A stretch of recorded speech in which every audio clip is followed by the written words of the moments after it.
I'm Alex Carlile. I am not the main part of this seminar. I'm just chairing it. I am a member of the House of Lords in London and a long-time parliamentarian in one or other house of the British Parliament. But more important, I spent a number of years as the UK's independent reviewer of terrorism legislation.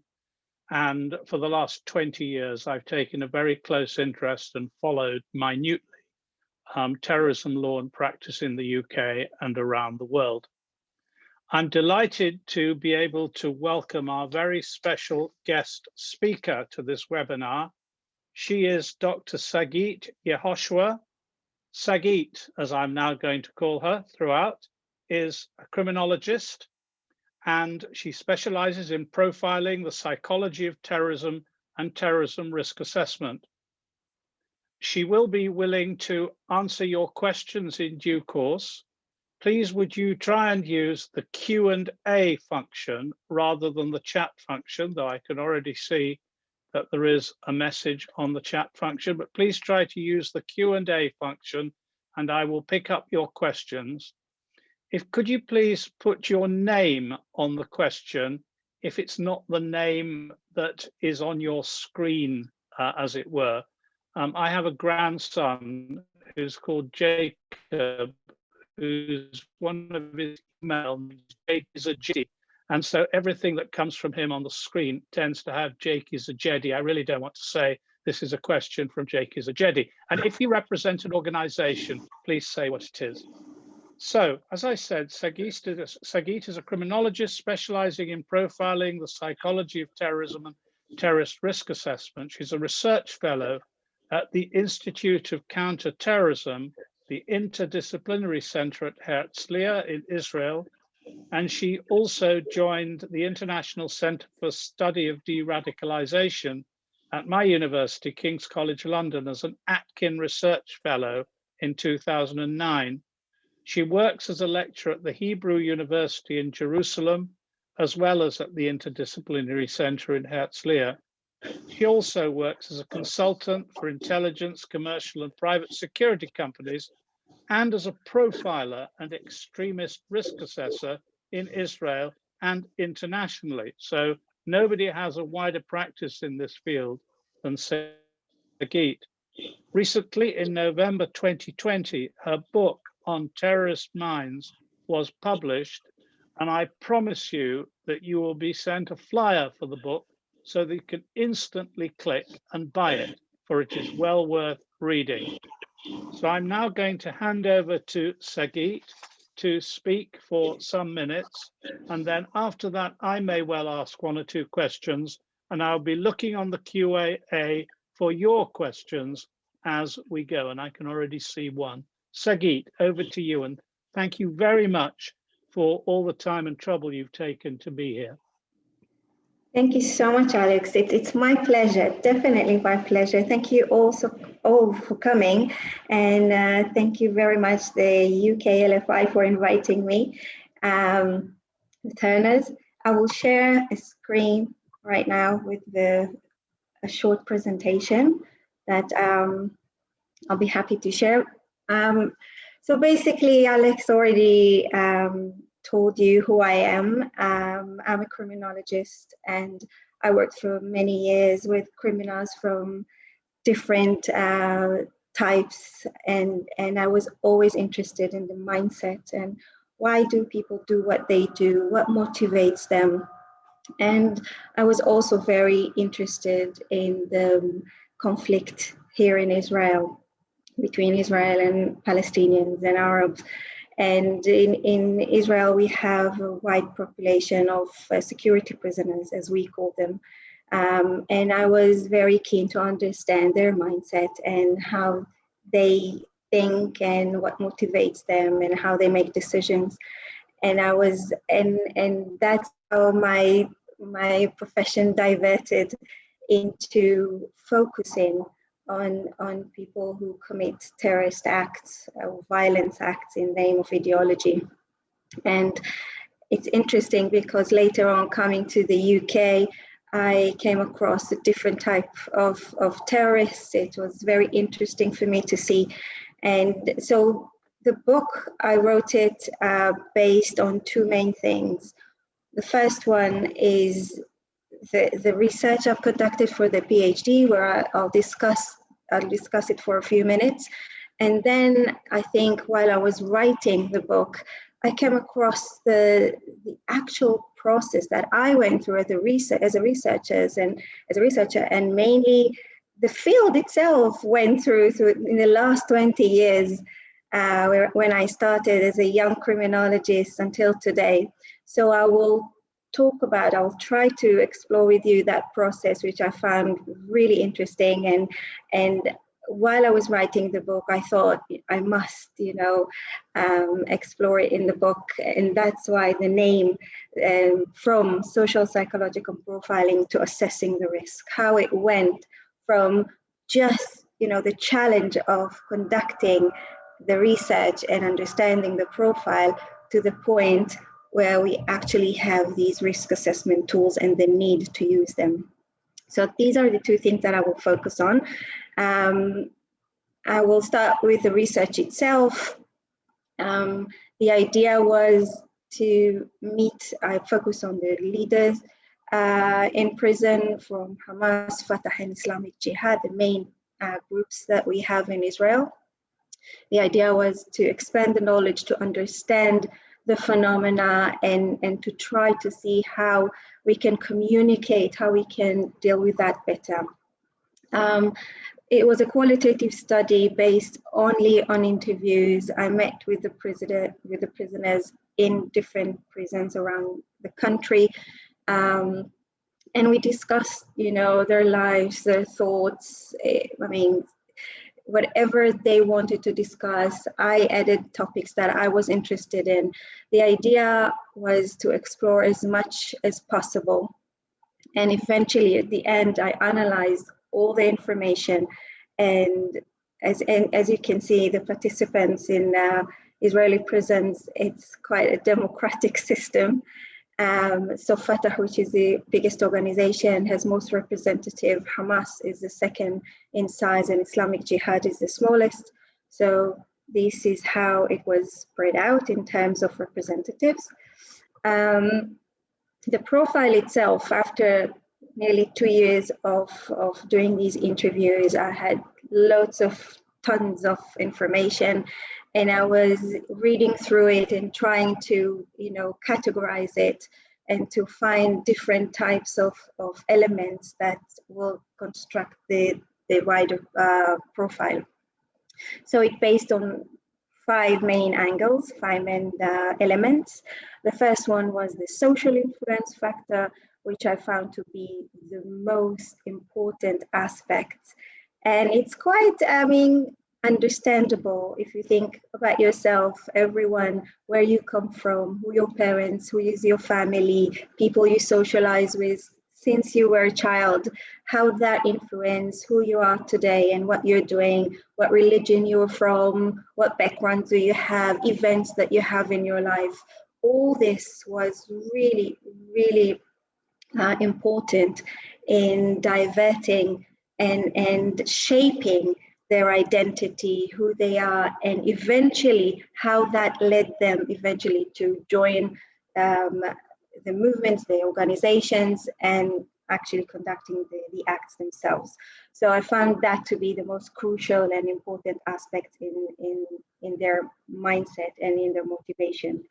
The second aspect was personality profile, where I tried to find different types of characteristics that they have.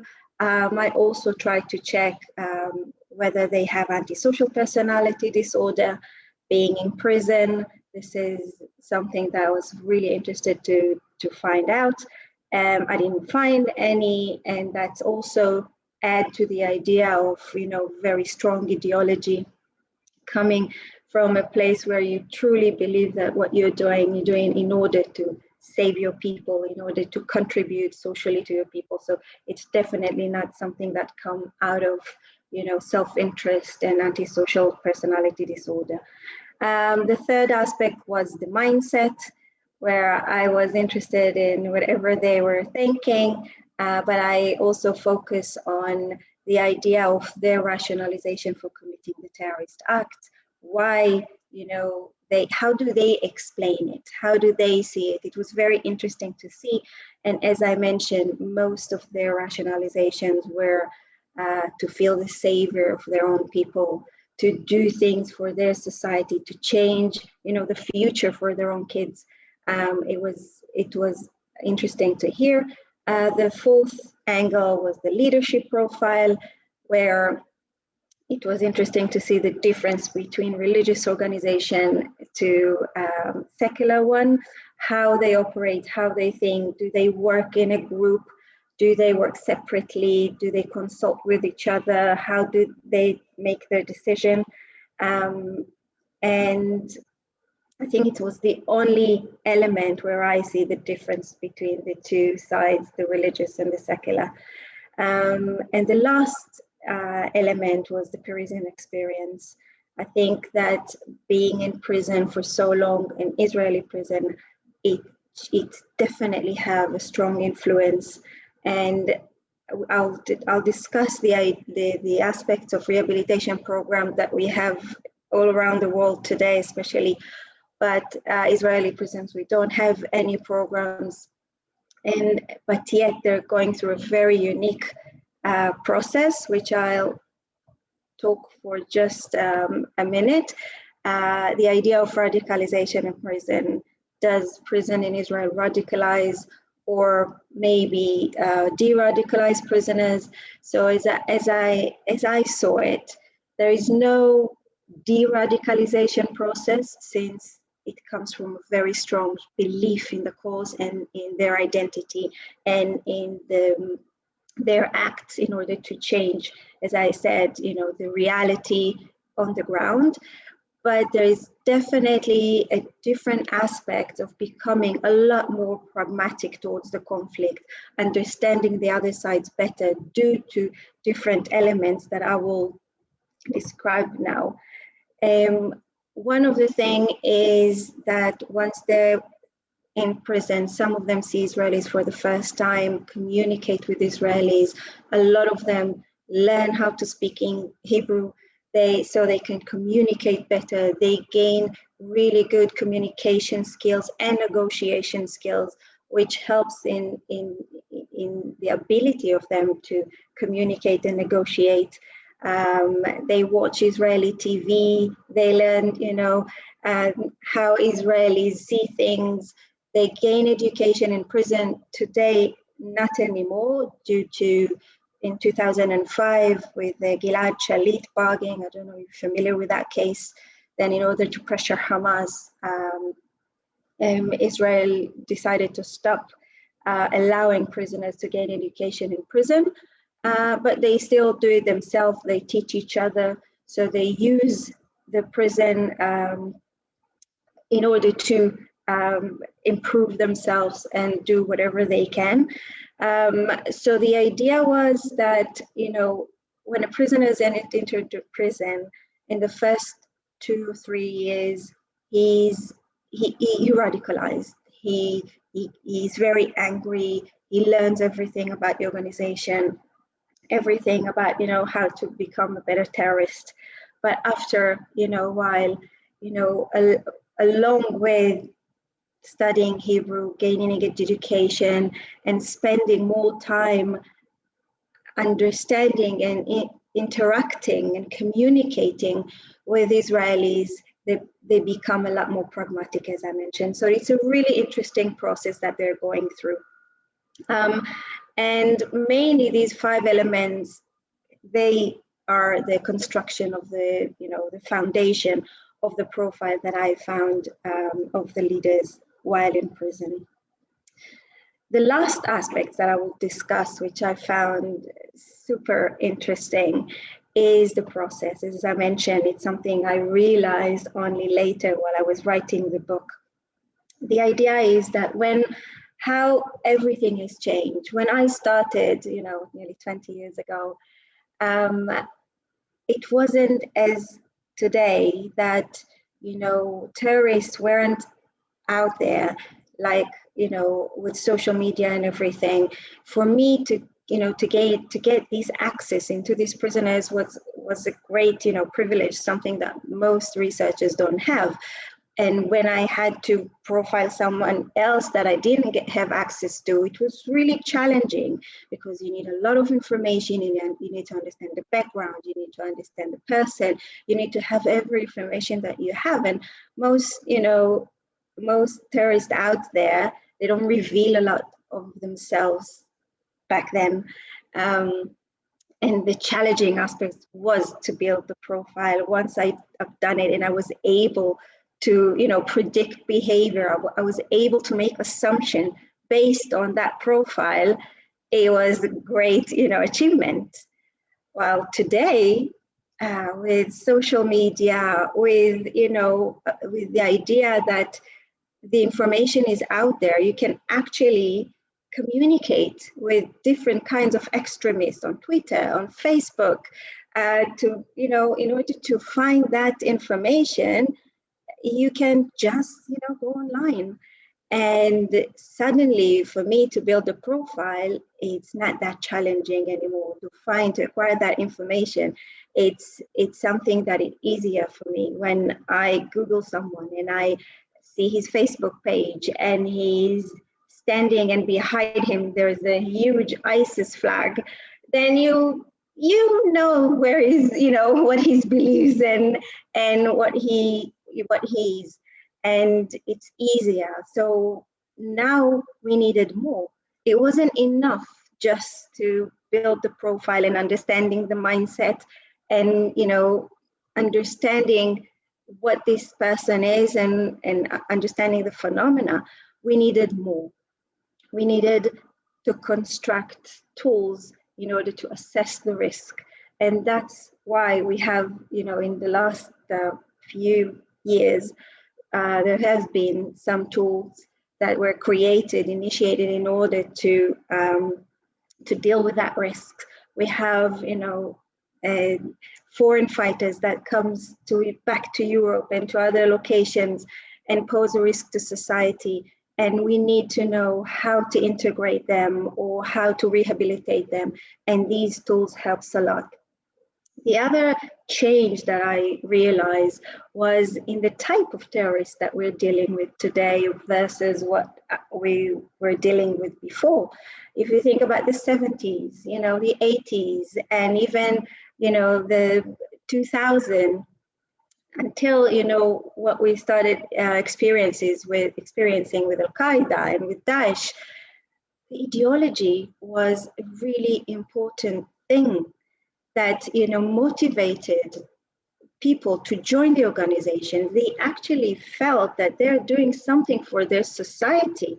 Okay, so if in the 70s you had socioeconomic groups, of terrorists that wanted to change the corruptions in the government, or other groups that wanted to rescue their society from occupiers, or the Palestinians that work on liberating from occupation, the mindset is very social. They actually feel very heroic. They feel like they're changing something for their society, not selfless acts. And you have to deal with the ideology when before. But today I see the ideology as just an excuse for these young, mostly, but not only, but people that deal with so many grievances and identity crisis and need for belonging and issues that they're dealing with themselves.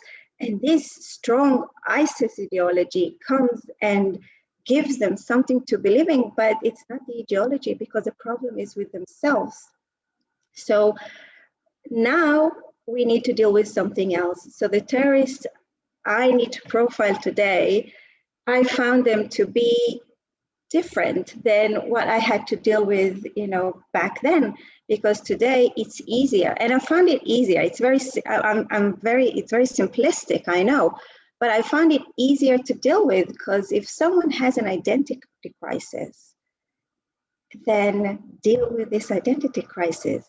If he has a problem with not seeing any future, or he can't find where he belongs, he can't find himself, then there's a lot of things that can be done.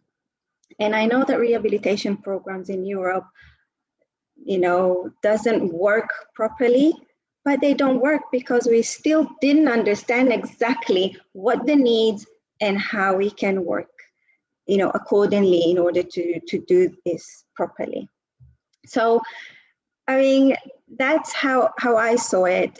As I wrote it, the difference is what we had to deal with is an understanding the differences and understanding what we need to do today will make it a lot easier for us to think about, the process and to think about what we can do about it. And that's what I was trying to show in my book.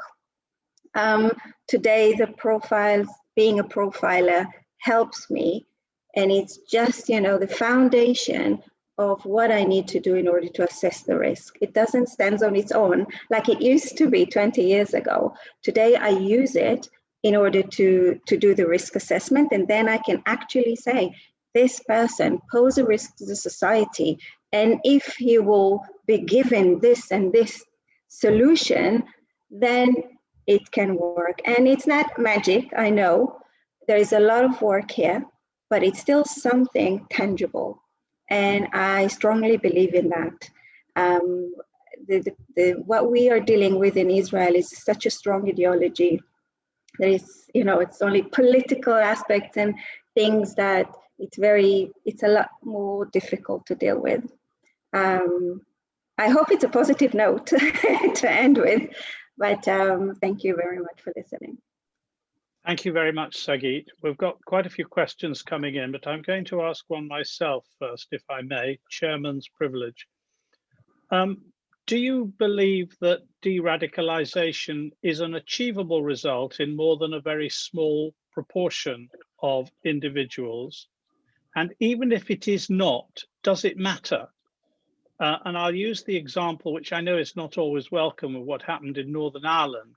Many people who were terrorists in Northern Ireland were never de-radicalized, but they came to the view that their radical views could be presented in a constitutional context. And that has actually been very successful by and large in Northern Ireland. Do you believe the same process might work with, for example, members of Daesh?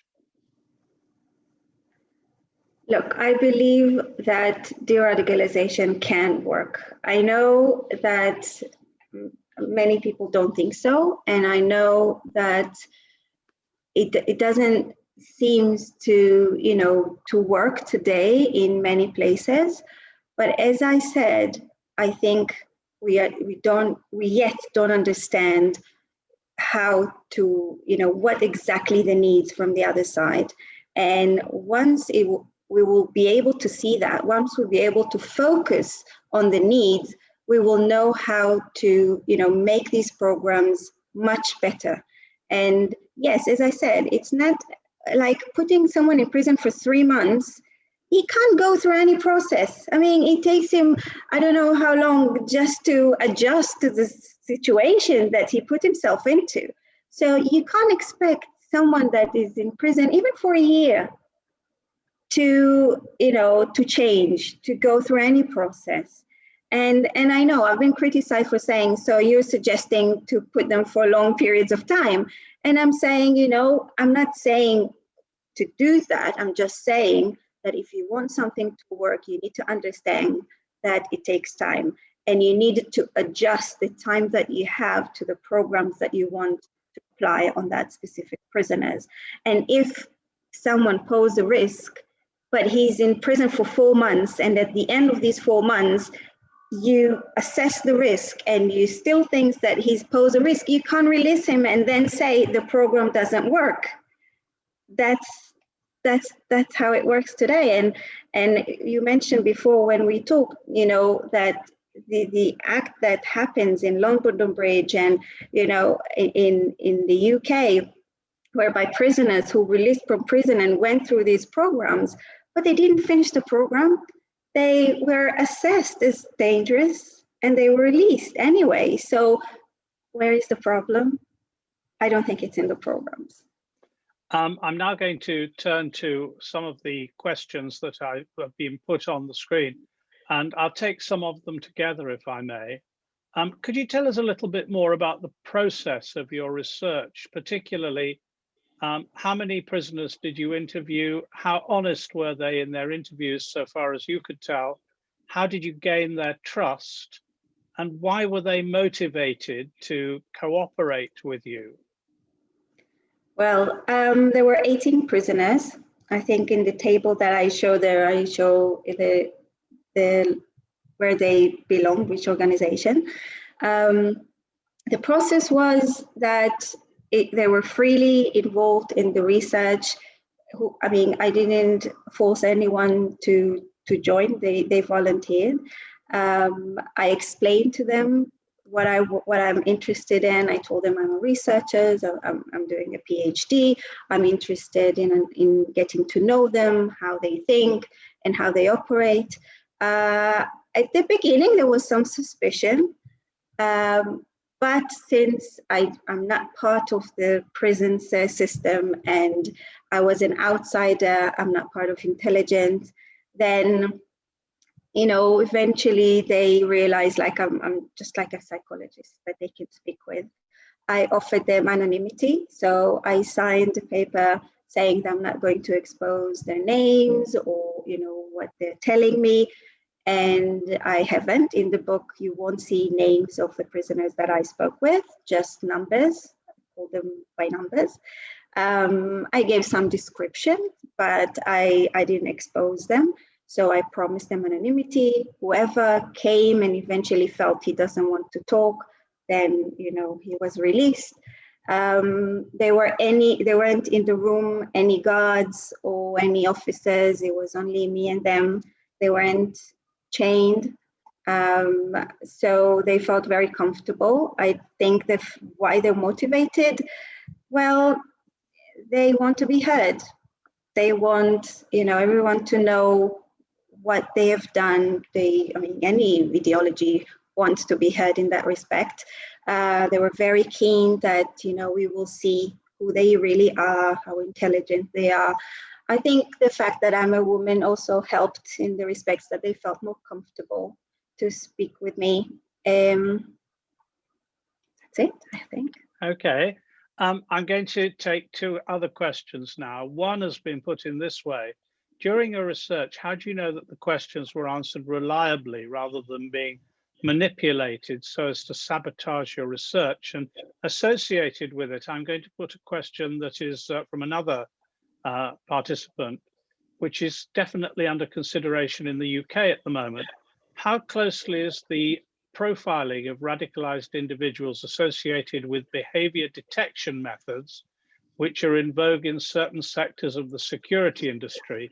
The UK context for that is that the government has proposed in a bill going through the British Parliament at the moment that polygraphs should be used as part of the behavioral detection toolkit, not as a be all and end all, but as part of the toolkit dealing with radicalized prisoners.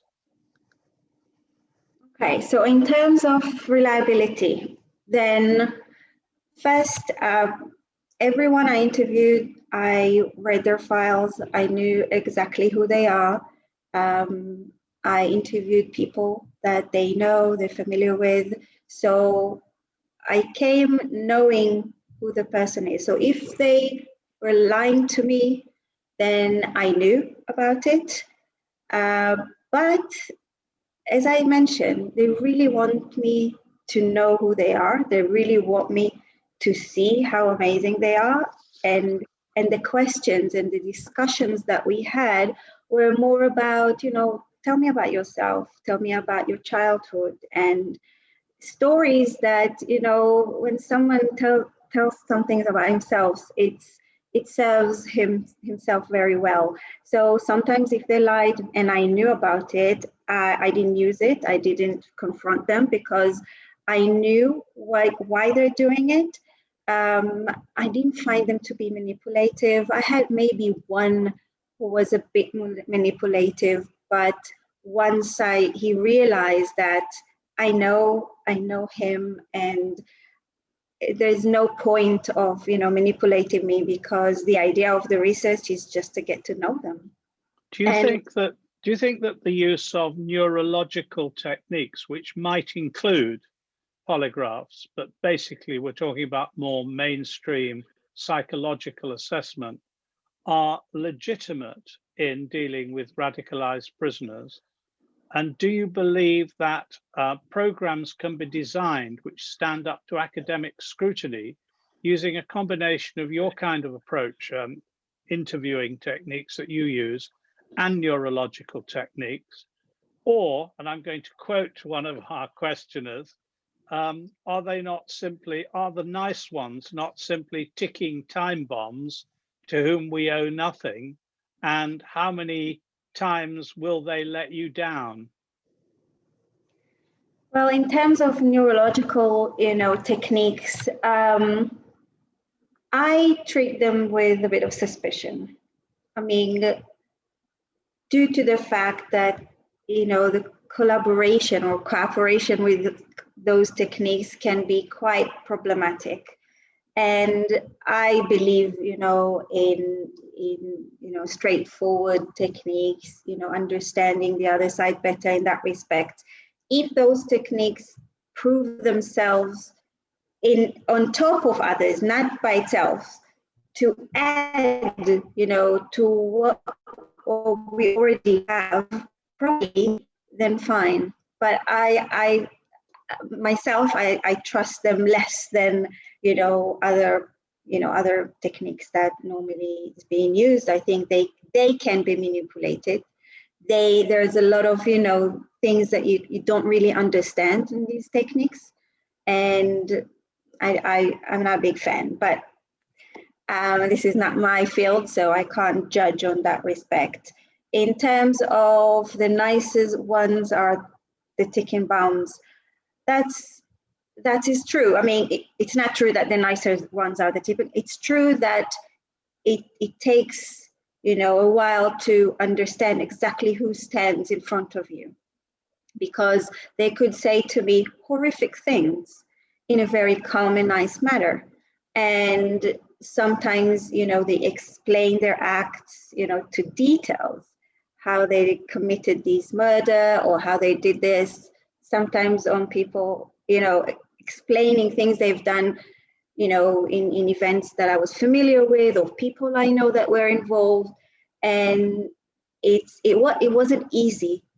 And yet again, you can definitely understand, and working with other criminals, I could, compare between the two to understand when someone is doing that in order to, make a good impression, or in order to, really, he wants me to understand how these things work, how his mindset work.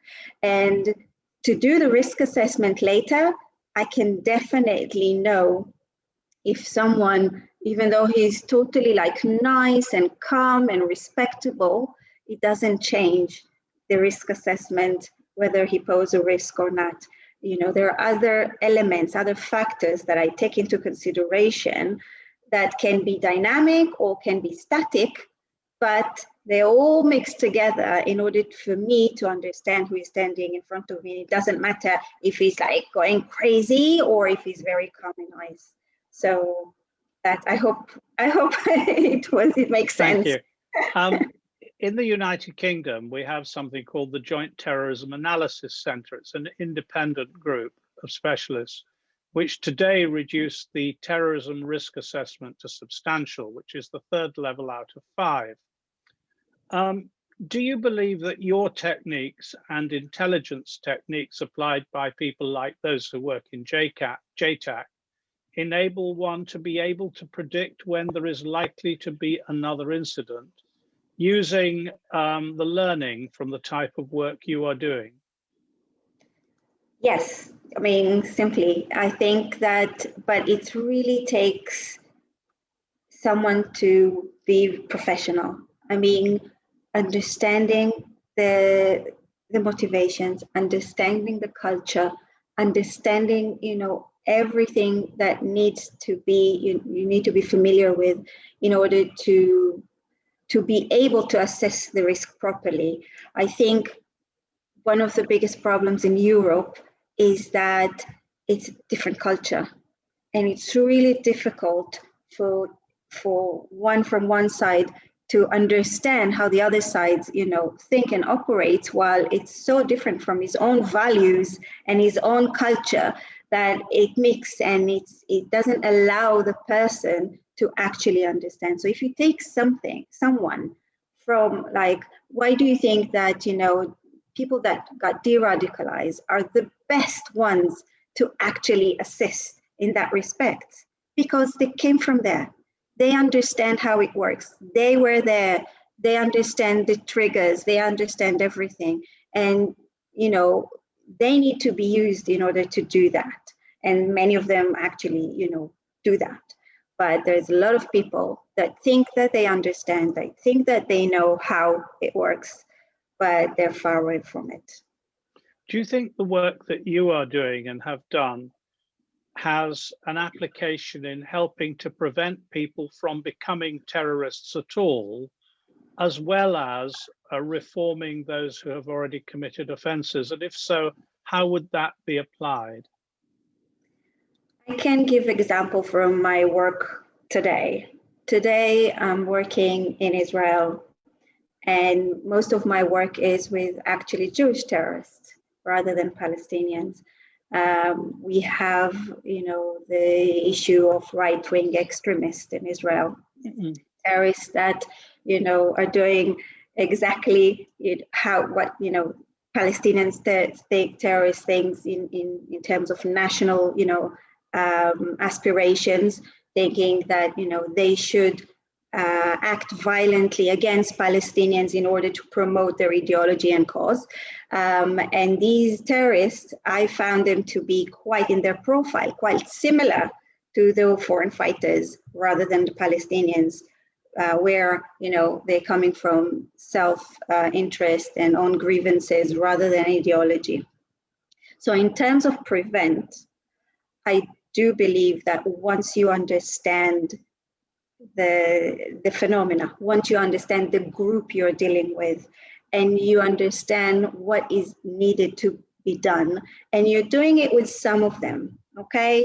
It takes time, yeah? You work with one, and then with another, and then with another, and then eventually the idea is that they will be able, as I mentioned, when they come from there and eventually they got de-radicalized or even disengaged, then they can help in their own environment to prevent others from doing that. And I think it's very, very important. I think that work is super important. If you succeed with some of them, they can be amazing in terms of helping others to de-radicalize. Do you think the work that you are doing and have done provides learning which could be included in rehabilitation programs elsewhere other than in Israel, including dependable risk assessments, given that there isn't always a huge amount of time to deal with these issues, because particularly younger offenders tend to spend quite short periods in prison? It's a good question. Since the experience here is very, very different than what is going on in the world, then you can't apply, what I've said about Palestinian prisoners, because, as I mentioned, they come from a very strong ideological background. But if you take the Jewish prisoners, as I mentioned, this experience is more relevant, and that can definitely help understanding the foreign fighters and how to deal with them. On the other hand, you can take, the experience with the ideological one and understand how it works when it doesn't come from ideology, when it does come from self-grievances, and what is the difference. I could understand the foreign fighters just from understanding the Palestinian, the ideological ones, because I saw how different it is. And I saw that they can't be the same. You can't treat them the same. You need to understand first the motivation. You need to understand first where it comes from, That's the only way it will allow you to know what they need. You can't treat Palestinians the way you treat foreign fighters, and vice versa. So sorry. I wanted to ask you a question which is related to some of the questions on the screen about the internet. To what extent have you found that the internet is a driver of radicalization? And if so, do people realize after they've been imprisoned that the internet is to blame, maybe even, for much of what has occurred? I don't think the internet should be blamed for, for radicalization. I think that people need more than that. You know, in order to actually go to the internet and start searching for the information you're interested in that will radicalize you, you actually need to hear about it. You need to become familiar with it. In Europe, and research shows, it's mostly come from your environment, the friends you're associated with, maybe radical preachers in the mosque, maybe a teacher even, or someone from your family. It has to come from someone that influenced you, from someone that you're inspired by, in order to get the idea in your head and then go to online and search for it. The only places where the internet plays a key role is where the society doesn't involve in radicalization. The research shows that, for example, in the United States, where, and I'm not talking about right-wing and neo-Nazis and stuff like that, I'm talking only about Islamic terrorism. This where you don't have that, involvement of society in radicalization, then internet plays a significant role. But it's not that, significant in the terms of, not many, maybe a couple of hundred of Americans join ISIS, as far as we know, maybe a bit more, but it's small numbers. So I think it's quite significant to understand that the internet it's a tool, later on to help you, but it's not, the basic thing that you need to play. Here's an interesting question I've never seen asked before, so I'm going to ask you to answer it. Has your profiling shown any significance of place in the family, for example, being the oldest child, as a factor in becoming radicalized? Have you noticed any family factors of that kind? I think it really depends on the culture. So, for example, the culture that I worked with, the Palestinian culture, there is a significance in the fact that the older, especially if it's male, in the family has responsibilities. Okay, he's like the dad in the family in that respect, and especially if the dad, is not there, then he takes the role of, the head of the family. So in that respect, he feels responsible. He feels like he has to do something, and it's definitely influenced his decision making in that respect. Whether, in other cultures where it's less significant and maybe you don't have so many people in the family, then it's different. But in that specific culture, yes, it does make a difference. Interesting. A question that's been repeated in different ways, but I'll concentrate on one example of it. Did post-1945 denazification programs featured in your studies? And if so, do they provide any lessons? 1945, again, I didn't understand the question. The denazification program in Germany after the Second World War was the first major attempt at de-radicalization. Does it leave us with any lessons, or is that something you simply haven't studied? No, I didn't study that one. Another related, not a related question, but one questioner has referred to the movie Minority Report. Have you seen it? No. No. Well, it looks at AI, at artificial intelligence, as a way of predicting and preventing crimes. And indeed, now in every country, AI is being used, for example, by watching the way in which people behave in supermarkets and determining whether they're likely to be thieves. Do you think AI algorithms could be useful for researching into the way in which prisoners behave and whether they are actually de-radicalized or not? I think it can, but there's still a long way to go. I mean, at the moment, we're still not there. I mean, I've come across few companies that and institutions that think that there is a magic solution, like AI is a magic solution for everything, and just give me the program and we don't need anything else. And I said, I'm sorry. I mean, it doesn't work like that, okay? As of today, I don't know what will happen 20 years from now, but as of today, we still really don't understand AI. We still really don't know how to use it properly. And there is no program in the world today that can actually, work on understanding and de-radicalizing prisoners. I remember in one time I was trying to explain the needs of first understanding, what you're looking for. What do you need in order, to actually de-radicalize? And I realized that the people that work in the company, they have no idea. And I was like, maybe you first need to train these people before you give them programs to use. They need to understand, programs won't help. So as I mentioned, I'm sure that later on, it will be much better and we know how to use it better. But for now, there's so much that we need to learn and understand before we can use AI properly.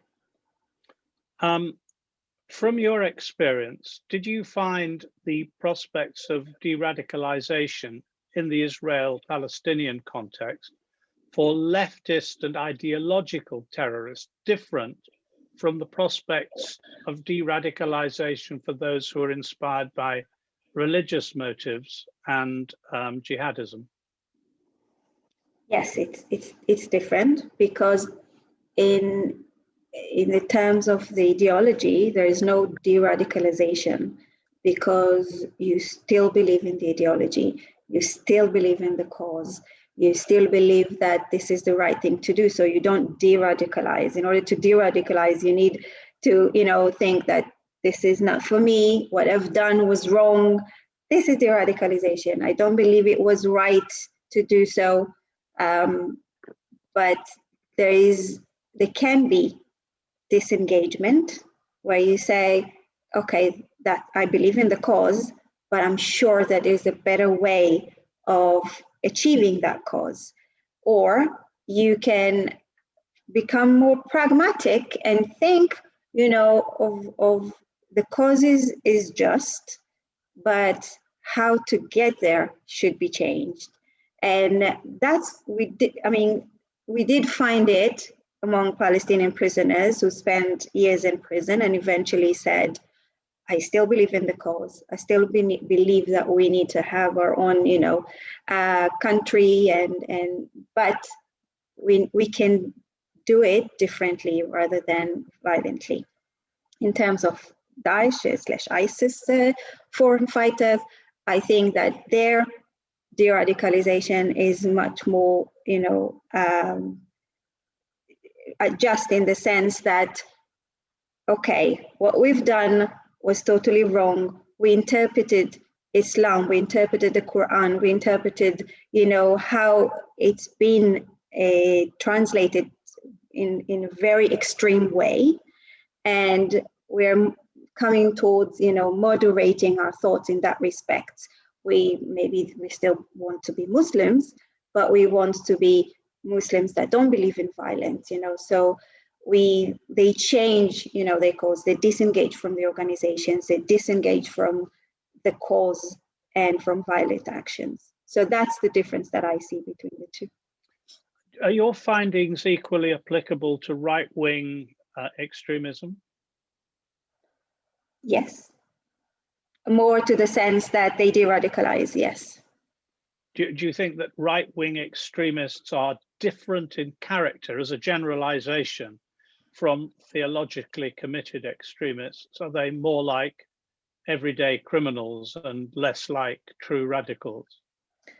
I think that research shows that the profile of right-wing extremists tends to be more closer to, yes, people that, as I mentioned, ideology is just an excuse and they're motivated by self-grievances. I do think so. But again, there are always these hardcore, terrorists, even among, the Jewish terrorists that I, profiled as closer to ISIS.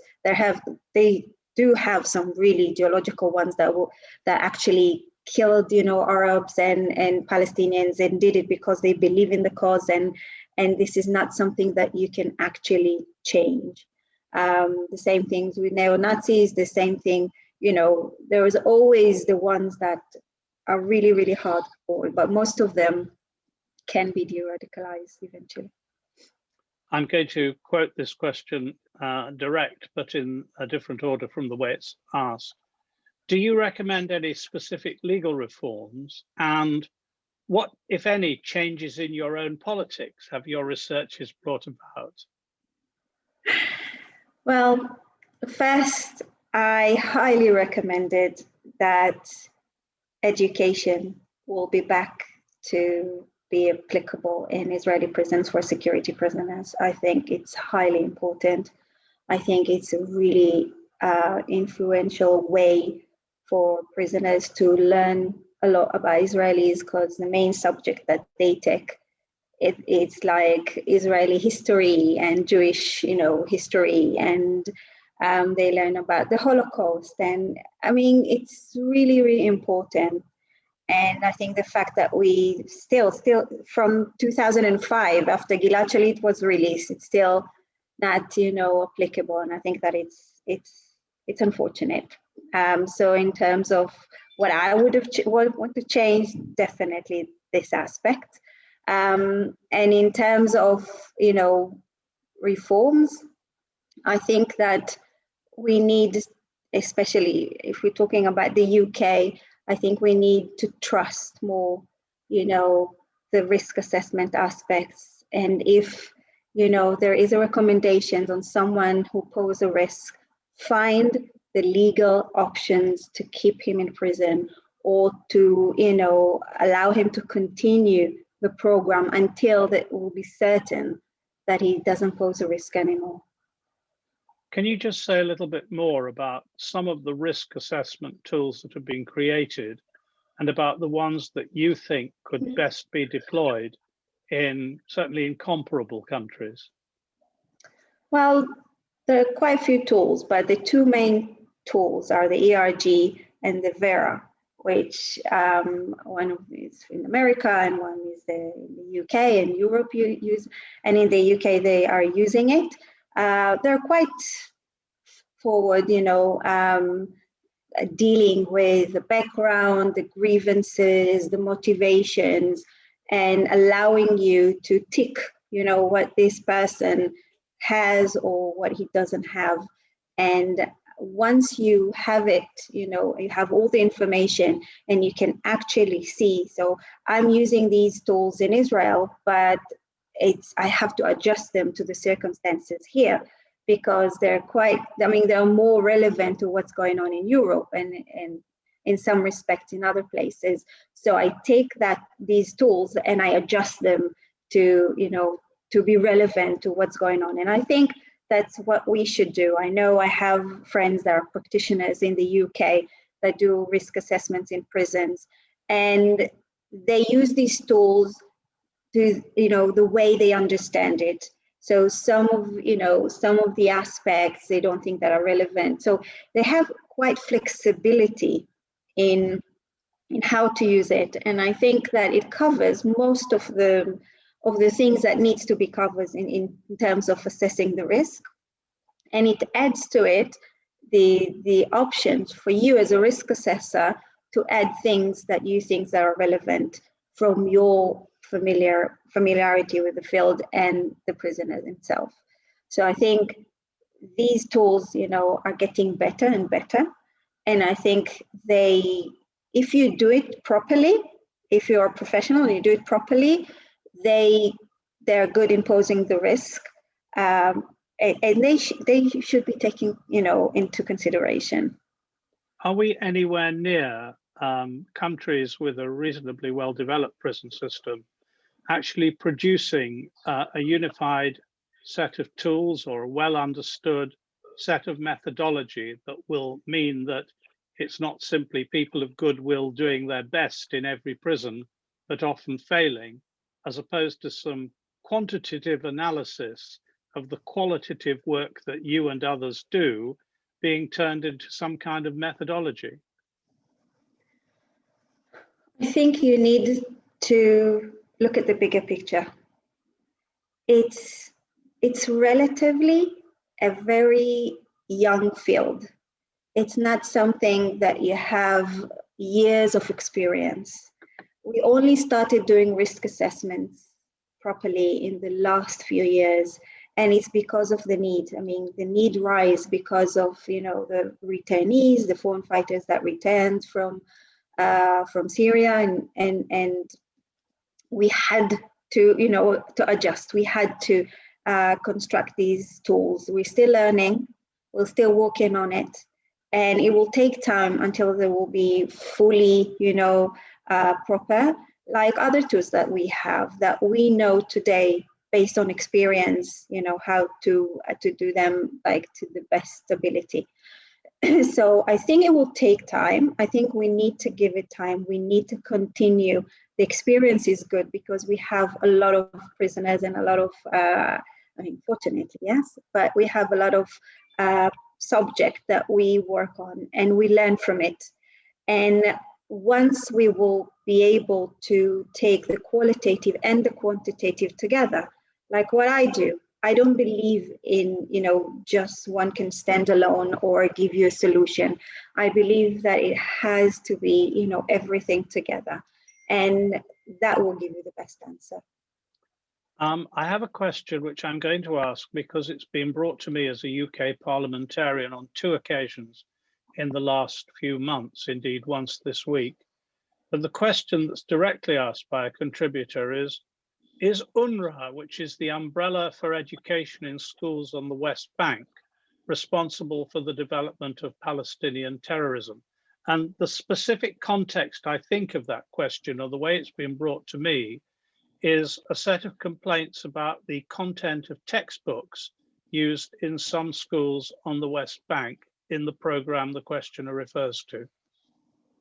Please don't feel you have to answer that question, but I thought I should put it. I'm trying to think how to do it properly. I do feel, and again, not because this is something I research, or it's because it's just from discussions with colleagues and from, familiar with the topic, being familiar with the topic. I do think that UNRWA materials have some problem, content, and I do think that they need to be improved. I do think that they're not doing a good job in terms of, how to help Palestinians, get, just, become citizens and integrate and move forward. I think that they're not doing what they actually should in that respect. I don't think that you need, to eliminate them. I think you need to improve them. And just, find a way that to use them to do better. Just arising from that, do you believe that lack of equality of opportunity, equality possibly of rights, is a serious driver towards terrorism for young people who are looking for a cause? I think so. Feeling deprived, feeling like a second-class citizen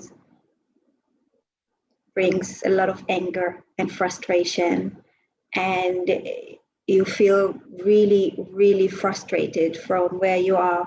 You can see it in Europe. You can definitely see it in Israel, Palestine, with people that feel like they are capable of doing so many things, but they're unable. They're being limited by opportunities. They can't see the future as bright as people their age. And I think it's a huge drive that motivates people. Now, I think this is going to be have to be the last question, and it was asked by a woman contributor. I feel I have to say that. Because the question she has asked is there a change in the behavior of women, a so-called feminism in the context of terrorism? Do women contribute more or less in the attacks compared to previous decades? And were any of the participants in your research female? Thank you for the question. It's very interesting. I interviewed one female. She was the leader of the female prisoners. We don't have a lot of them. Unlike the males, we have 10,000, then we have around less than 200 females. So they don't have many leaders, but I did interview one of them. In terms of leaders, in terms of women in terrorism, I think that their profile is significantly different in terms of ideology. Most women that join terrorism are coming from their background, and their motivations should be a lot stronger. So it depends on where they come from. The woman that I interviewed was totally, ideology is just an excuse, in the sense that she was, I would say, criminal. That's what her motivation, and you can definitely understand that from her profile. In terms of the general aspect of women today, the fact that ISIS is an Islamic terrorism organization, they changed the way women participate in terrorism, in the sense that they build this, dream of you're assisting the soldiers by being a woman that gives birth to kids. And so it's a different perspective than the fighters that we would have assumed that will be the development of women in the field. On the other hand, in terms of right-wing terrorism and neo-Nazis and stuff like that, you don't see too many women, again, in terrorism, but you'll definitely see that today, in that respect, if it's not a religious organization, they are more equal in their opportunities and their ability to become in the front line.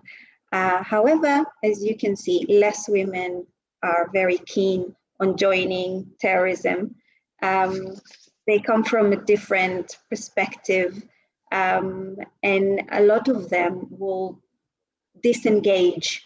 Even if they will join, after a while, they will disengage because they have other aspirations. So I hope I answered your question. Thank you. Well, we're over time, so we're going to have to come to an end now. I want to say that part of what Sagit has done in writing her book is reach the point at which she's now developing terrorist risk assessment tools with the aim of allowing for better observation and practical management of the problem. And it is work, what she has written is not an end in itself, but work in progress. I want to thank you, Sagit. You've been a very big draw, by the way. We've had something like 150 people on this webinar, which is very large by the standards of any webinar. And you've given very good value. Thank you for your talk. Thank you for answering the questions so clearly. I want to thank all contributors for asking such excellent questions. We've only been able to get through a small number of them.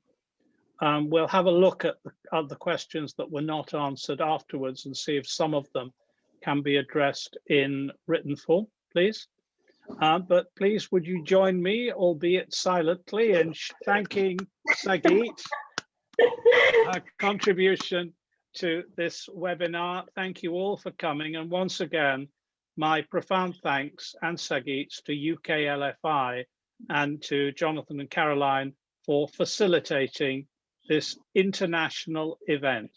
And I hope that you all have a good morning, lunch, evening, dinner, whatever part of the day you are in, wherever you are in the world. These systems have brought the world together, one of the few advantages of the terrible events of the last year. Thank you all very much, and Thank you, goodbye. Alex, so much. I want to thank you as well for being such a great moderator. Thank you all for joining and coming. It was really great privilege. I hope I answered all your questions and that you enjoyed. And hopefully we have a better future with no corona and COVID. And thank you so much. Goodbye all.